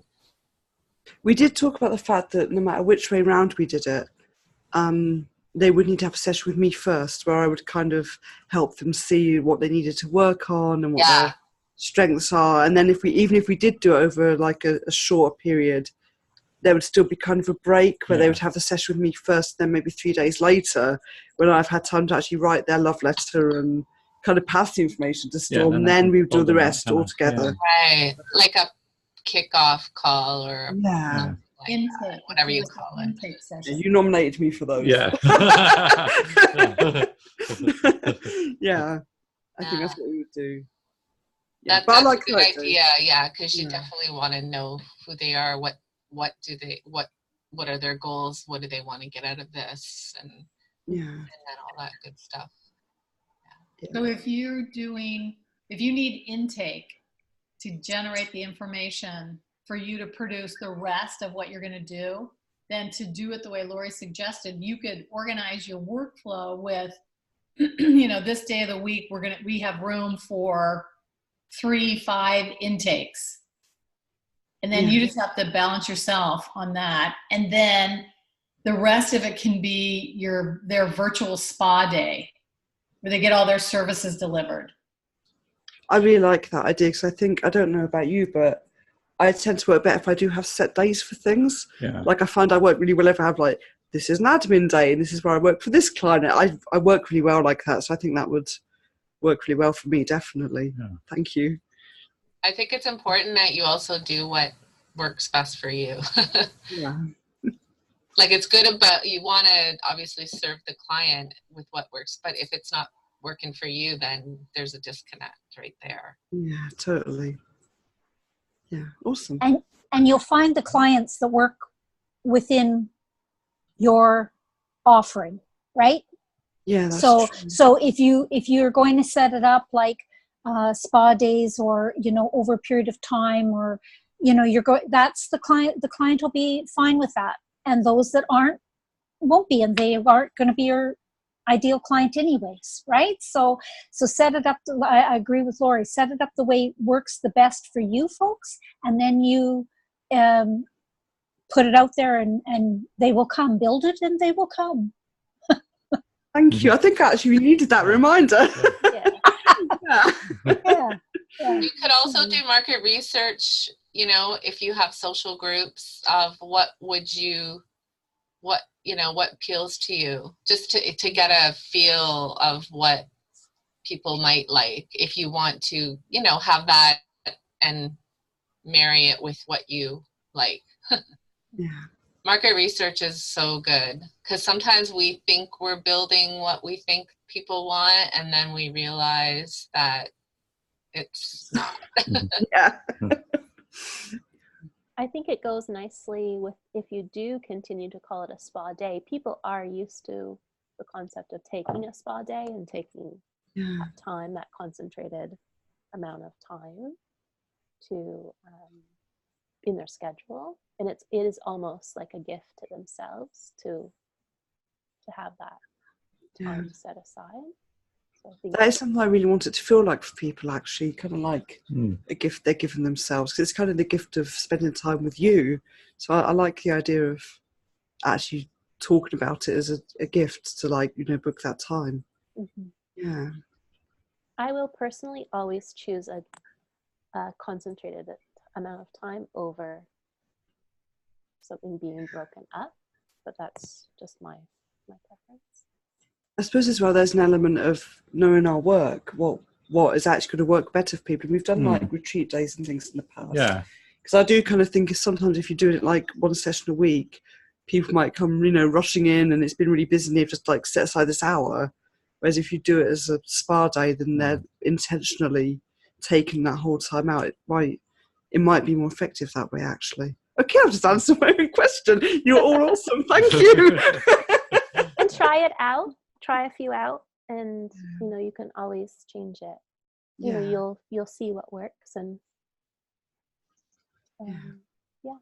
And marketing that, one of the things is giving the gift of that to someone else. And so if if you're going to market it around a specific, like a Christmas time or throughout, like a Valentine's Day, love to yourself, either, somebody's going to purchase it for you, or you're going to purchase it for themselves, or their birthday gift to themselves, or somebody I find that people do buy my services as a gift to other people. So having it as like a spa day or a love day to yourself or something like that, I think opens yourself up to marketing it in some different ways. I never even thought of that. Yeah, that's brilliant. great. Thank you. Yeah. I never even considered doing it as a gift for other people. Thank you. That's really brilliant. Mm-hmm. Yeah. You're welcome. Oh, thank you all so much. You're welcome. Good luck with it. Thank you. Okay, Barbara, your turn. My turn. Okay, so what do I need? What is the question? Okay, so how can we support you? How can you support me? Okay. So, everyone except Lori has experienced working with me. And so my question is, what is it you need from me in content, or I'm going to put my video on so you can actually see me. What is it that you require, would be helpful to you after you had your session with me or leading up to your session, that would be of benefit? So I'm going to be doing this content is going to be based on the lunar phases. And I've gotten quite interested in this due to a woman in my area. And it's really based on the energetics. And we are going to be feeling, I don't have to talk about astrology. I don't have to talk about lunar phases. But if you take Mercury retrograde, everybody knows that during that time, there's a lot of talk about computers not working, things not working well. What would happen is, if you know your soul profile, that would activate perhaps your core wound, or it would activate something within your soul origination or the shadow group. So I want to kind of gear that content so that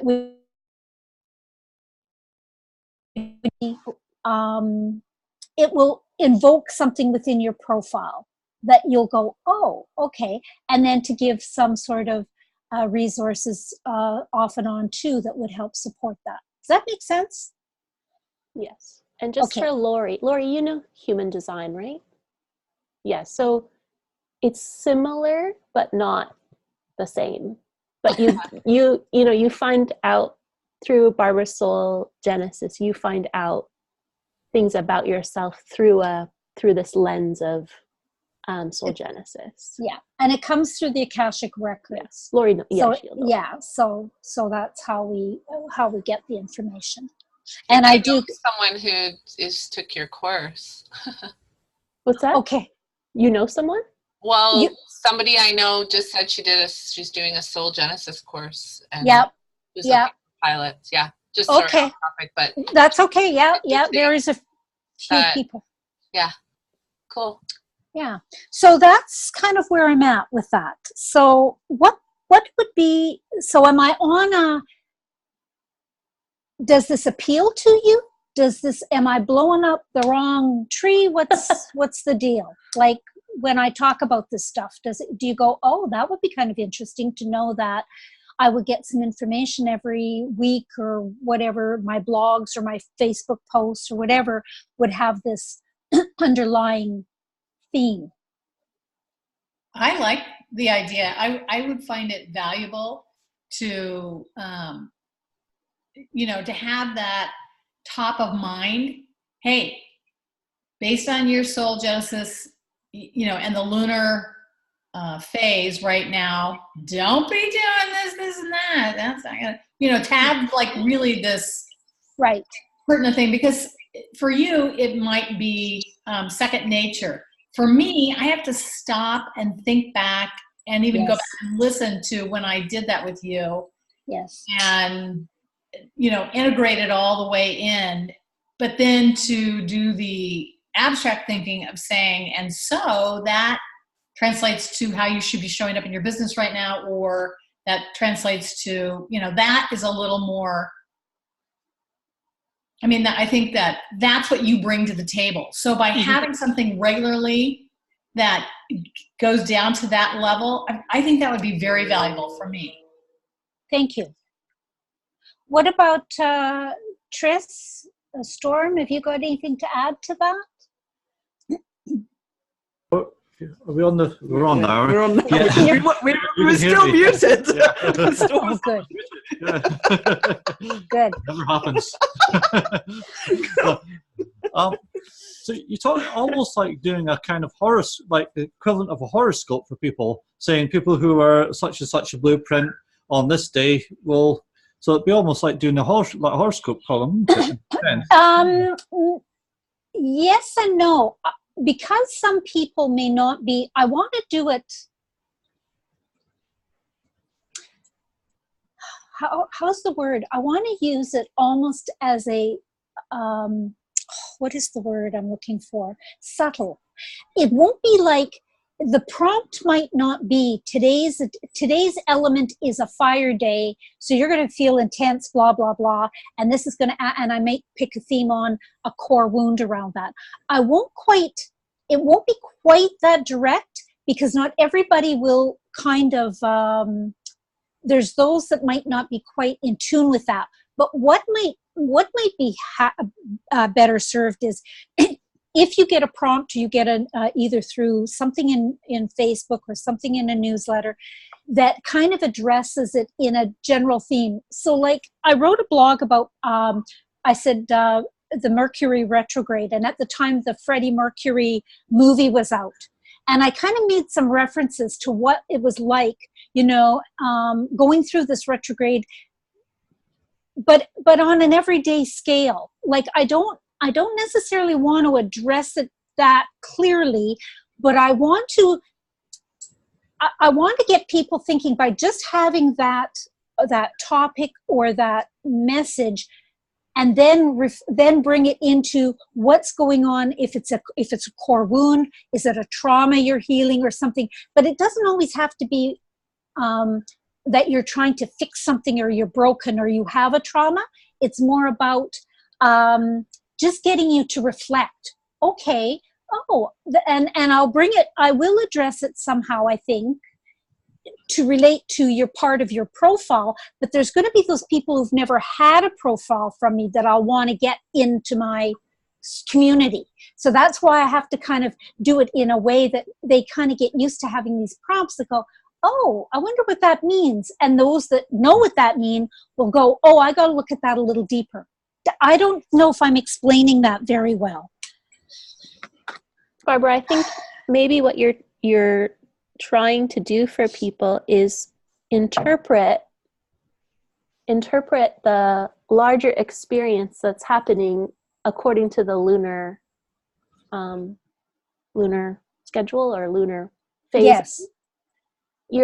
You're interpreting, or you're translating that down into what might be happening for them at that moment. Yes. And inviting them to consider what it means for them.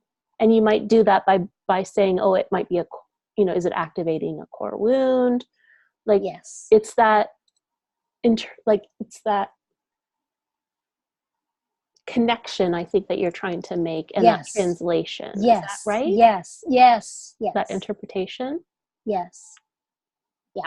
Somebody might not even be thinking about what's going on at a higher level. That's right. And there are people who don't realize that. Here's the thing, if you're in a relationship, you're only thinking about what you're feeling at that moment.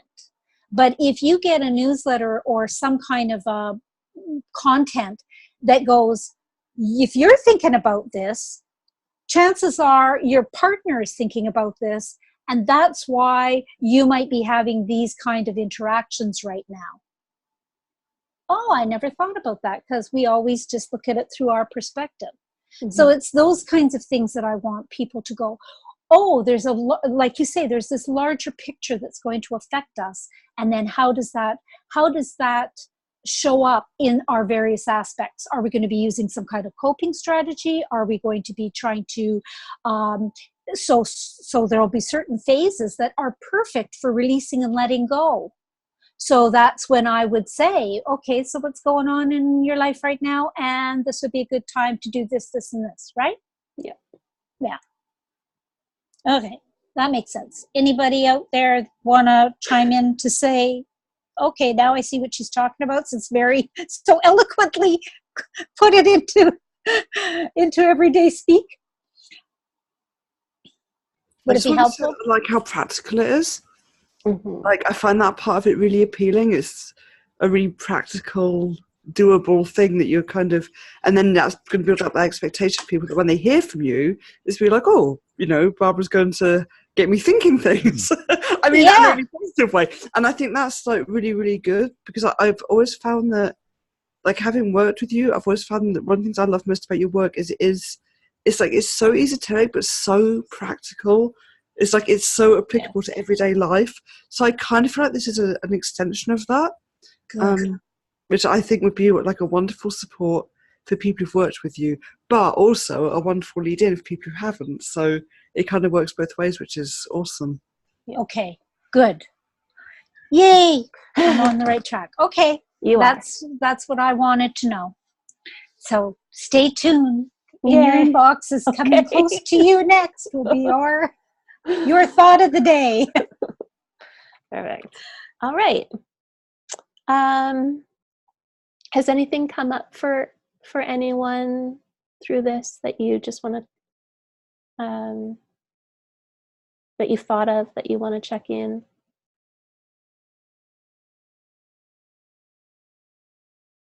I'm just going to put something in the chat that just popped up on my screen.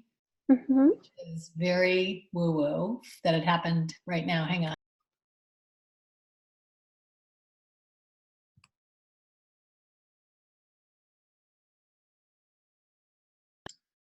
Oh, wow. Great things are done by a series of small things brought together. And, isn't that amazing that came up? Yeah. I looked at it, I'm like, whoa, goosebumps. Can't make this stuff up. You can't make it up. Yeah. All right. Okay. Thank you, everyone, for doing this with me today. I hope you found it valuable. I'm happy to and will look forward to receiving your feedback on how it went, what improvements you would like me to make, just a general kind of sense of, I'll break it out into pretty, but it'll be things like the timing, what did you find most valuable, things like that. So that's will come your way. Thank you for, I should have said this at the beginning, but everyone opened all your emails, so I know you're prepared. So that was a great experience on my end, not having to, kind of herd cats and make sure everybody was doing what they needed to do. So I do appreciate that. And I wish you all of the best as you implement this plan. And based on your feedback, so I'm curious about Barbara's suggestion about staying in touch. Is that, maybe I'll just ask it in the what I sent out in terms of, is that something that you would like, whether it's through me or on your own as a kind of group? I don't know. I'm not sure that, I could do it and it would be a pilot again. So that would just be something for you guys to think about. Is this something that you would like to continue on and work together on your projects? What else? Be sure if you have questions or you get stuck, just email me. I don't mind to answer questions or do anything like that. So you have that contact information. And I just wanted to say, like, how even though each of your projects was unique and has its own map, how I think that each one of you in your own way has something really important to share. And so that was fun for me to hear how you're going to do that, and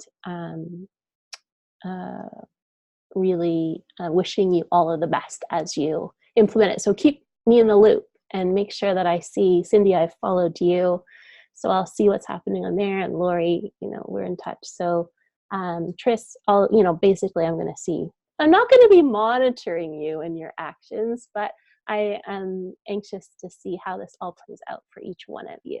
So thank you for that opportunity. Thank you. This was great. Thanks everybody for sharing. Great insights. Thank you. Thank you. It's wonderful. Yeah. Thanks, everyone. Plus, it's so nice to see everybody in video. I mean, Lori, we are on a Slack group together. Although Storm, we only know about you by reputation. True. Oh, good. We'll leave you wondering what kind of reputation. Yeah. It's all good. It's all good. Yeah. Anyway, it's been great. And now that I have all this down on paper, I'm going to go lie down in a fetal position for a while. Oh, no. Have a break. Have a break. Let it Thanks, settle. everyone. All right. Thank you. Bye now. Bye-bye. Thank you.